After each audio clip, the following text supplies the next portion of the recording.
오늘 우리에게 주신 하나님의 말씀은 마가복음 13장 14절에서 27절 말씀입니다.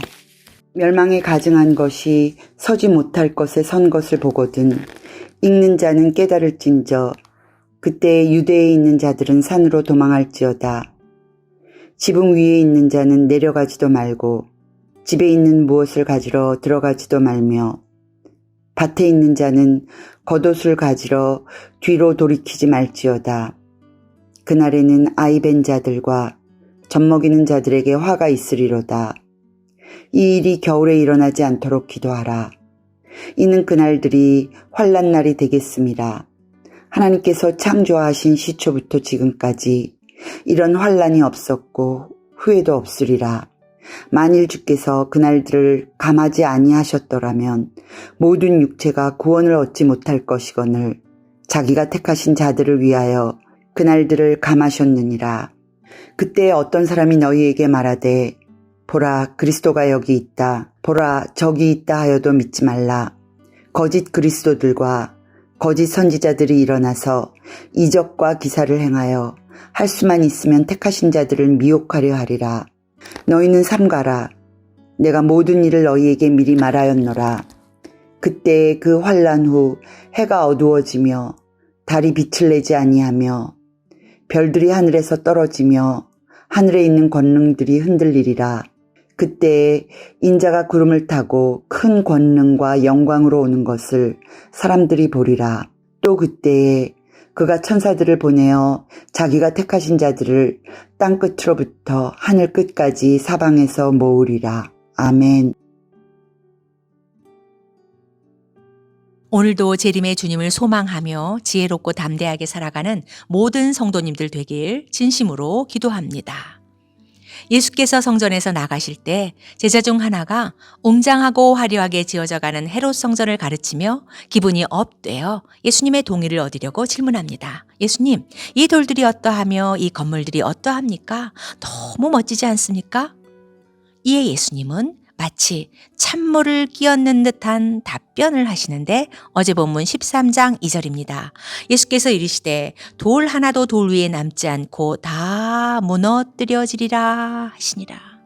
예수님은 곧 닥칠 예루살렘의 멸망을 예언하신 것입니다. 예루살렘 멸망에 대한 예수님의 예언대로 예루살렘과 예루살렘 성전은 AD 70년 로마에 의해 처참하게 멸망당합니다. 예수님의 예언대로 실제 일어났던 예루살렘 멸망 사건은 장차 도래해야 할 세상 종말에 대한 상징이고 하나의 예표임을 우리에게 암시합니다.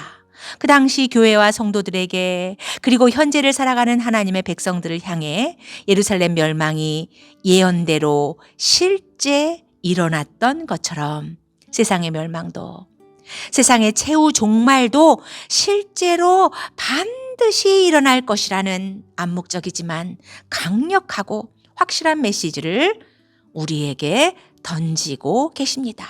그렇다면 궁극적인 세상 종말은 누구에 의해 언제 성취될까요?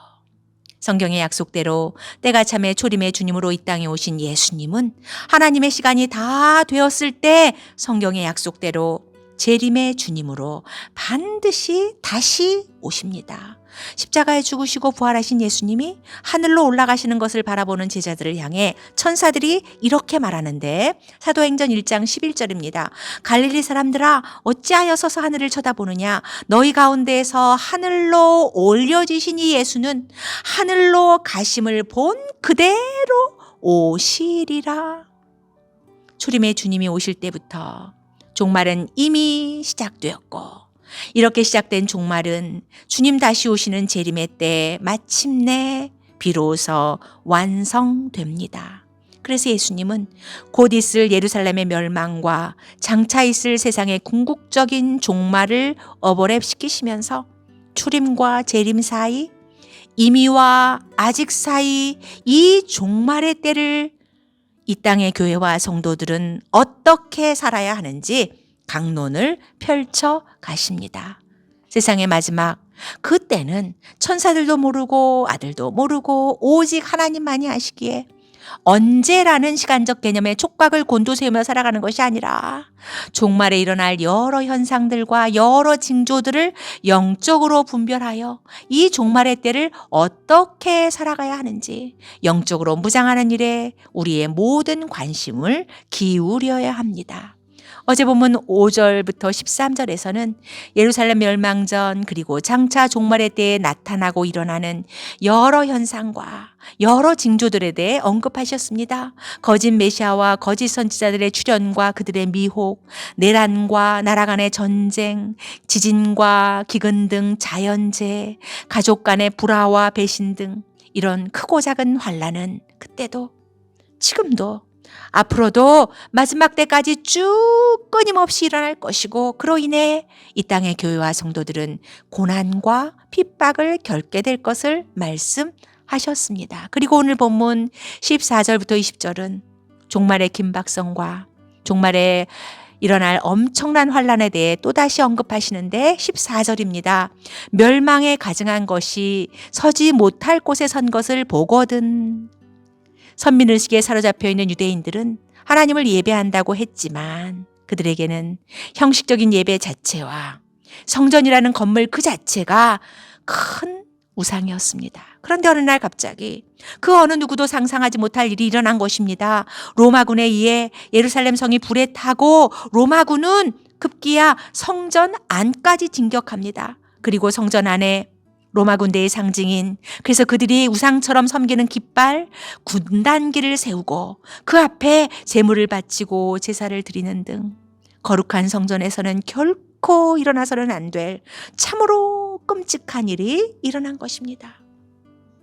그 어느 누구도 예상치 못한 엄청난 일이 발생했으니 곧바로 눈을 들어 천지를 지으신 하나님께 나아가야만 하건만 그들은 숨겨둔 땅 문서와 통장, 금은 보화 등을 가지러 여기저기 뛰어 다닙니다.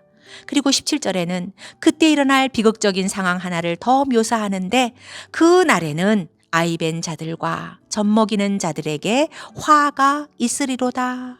전혀 예상치 못한 큰 재앙이 갑자기 찾아오면 건강한 사람들도 감당하기 어려운데 임산부와 갓난 아기들은 어떤 상황에 처하게 될까요? 엄청난 환란으로 인해 임산부와 갓난 아이들이 겪게 될 그 곤고함과 그 처참함이 너무너무 크기에 화라고까지 표현한 것입니다.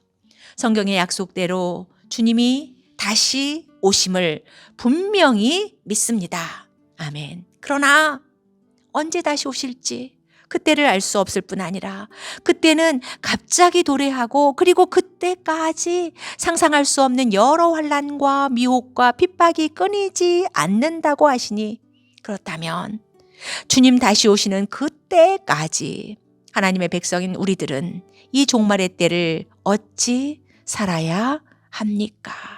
바로 이때 종말의 때를 살아가는 이 땅의 교회와 성도들을 향한 위로와 소망이 가득 담긴 하나님의 메시지가 울려 퍼지는데 20절입니다. 만일 주께서 그 날들을 감하지 아니하셨더라면 모든 육체가 구원을 얻지 못할 것이거늘 자기가 택하신 자들을 위하여 그 날들을 감하셨느니라. 여기서 감하다의 원어적 의미는 하나님이 지키신다, 하나님이 보호하신다라는 뜻입니다.